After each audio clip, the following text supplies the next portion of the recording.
وہ کیا ہوا؟ جی شبلی فراز صاحب اطلاعات مل رہی ہیں کہ بیرسٹر گوہر اور رؤف حسن کو گرفتار کر لیا گیا سیکرٹری آف افسر. دیکھیں میں ابھی وہیں سے ہی آ رہا ہوں اور وہاں پہ میں نے یہی دیکھا کہ وہاں پہ جو ہمارا آفس ہے اس کو پولیس نے اپنی گرفت پہ لے رکھا ہے اور اس کو سارے فلورز پہ پولیس کھڑی ہے اور ہمارے ریکارڈز بھی لے کے گئے ہیں اور ہمارے کمپیوٹرز بھی لے کے گئے ہیں اور جو میں نے سنا ہے وہ ادھر گوہر صاحب بھی اور رؤف صاحب کو بھی دے گئے. اب دیکھیں یہ جو ہے جس طرح کا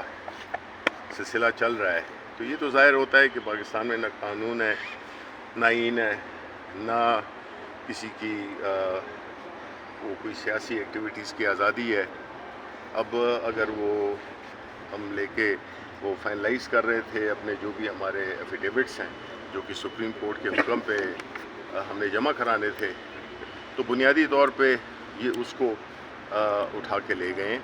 کہ ہمارے جو ایم این ایز ہیں وہ اپنے جو ایک ان کو ایک عدالتی انسٹرکشنز کے مطابق اپنی جو وابستگی ہے اس کا اظہار کرنا تھا لیکن وہ اسی کو ہی لے گئے. تو میرا خیال ہے کہ یہ اب ملک میں کوئی جمہوریت نام کی کوئی چیز ہے نہیں اور یہ جو حکومت میں بیٹھے ہوئے ہیں ان کا خیال یہ ہے کہ اسی طرح کی فاشسٹ طریقے سے فسطائیت سے ملک کی سب سے بڑی سیاسی جماعت اس کا راستہ روکا جائے اور جو قانون کی عملداری ہے یہ تو میرے نزدیک کنٹیمپٹ آف کورٹ بھی ہے. ہم سپریم کورٹ جائیں گے ہم کہیں گے کہ یہ جو آرڈر آپ نے کیا تھا اس کی عملداری میں اگر کوئی رکاوٹ ڈالتا ہے اور وہ بھی جو یہ حکومتی لوگ ہیں اور پولیس بھی ان کے انڈر ہے تو یہ کیسی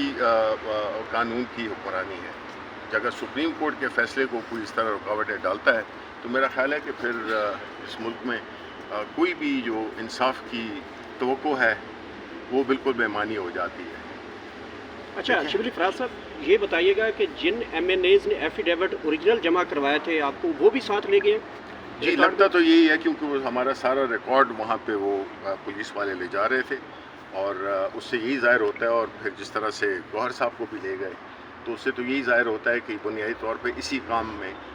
رکاوٹ ڈالنے کے لیے کیا گیا تھا کیونکہ آج جو ہے تو ہمارا پلان تھا کہ اس کو ہم جمع کرائیں اپنے الیکشن کمیشن آف پاکستان میں. لیکن یہ جو ہے تو اس ملک میں لگتا ایسا ہے کہ آپ قانونی کام نہیں کر سکتے اور غیر قانونی کام آپ کر سکتے ہیں. سر آج ایک بڑی اہم پریس کانفرنس بھی ہے 3 بجے D G I S P R کی اور اس سے پہلے ایک تو جو آپ نے ذکر کیا لیکن اس پریس کانفرنس سے قبل جو جس طرح چیئرمین کو پھر سیکرٹری اطلاعات کو پارٹی کے اٹھایا گیا اور جس طریقے سے کارروائی کی جا رہی ہے کیا اس پہ آپ سمجھتے ہیں کہ کیا اس پریس کانفرنس میں کچھ خاص چیز ہونے جا رہی ہے؟ دیکھیں ان حالات میں تو ہمیں کسی اچھے کی توقع ہے نہیں اور ہم نے یہ دیکھا ہے کہ پاکستان کے عوام کا جو فیصلہ ہے وہ اس کو اسی کوئی حیثیت کوئی وقت نہیں ہے جو اس وقت حکمران ٹولہ بیٹھا ہوا ہے اور اس قسم کی چیزوں سے ملک میں مزید جو ہے عدم استحکام آئے گا. اب دیکھیں جس طرح دہشت گردی اپنا سر اٹھا رہی ہے